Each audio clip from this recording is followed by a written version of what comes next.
டேய் காலையில் 6 மணிக்கு வண்டி எடுத்துடா, மணி 9 ஆச்சுடா. பயங்கரமா பசிக்குதுடா, எங்காவது நிப்பாட்றா. போக்கிற விஜய் மாதிரி அங்க நிப்பாட்டுறா இங்க நிப்பாட்டுறாங்கிற, எங்காவது நிப்பாட்டுறா, பயங்கரமா பசிக்குது. வாடா மாப்பிள்ள, அங்க நம்ம கடை இருக்குது, வாடா அங்க போய் நிப்பாட்டுடா.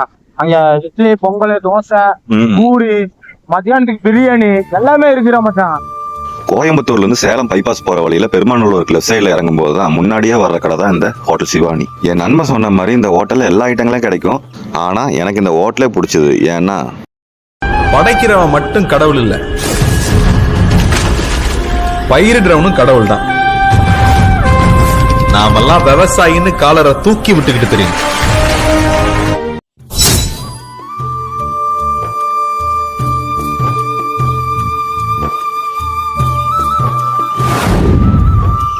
இந்த ஹோட்டலை சுற்றியும் விவசாயத்து போஸ்டராகவே ஒட்டி வச்சு நம்மளுக்கு சாப்பிட்ற அந்த சாப்பாட்டோட அருமை புரியற அளவுக்கு பண்ணிடுறாங்க.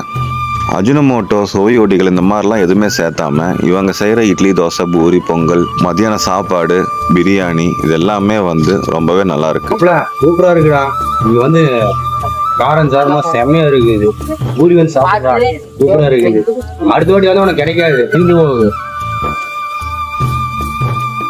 இந்த மாதிரி வீடியோவுக்கு லைக் பண்ணுங்க, ஷேர் பண்ணுங்க, கமெண்ட் பண்ணுங்க. அடுத்த வீடியோல மீட் பண்ணுவோம்.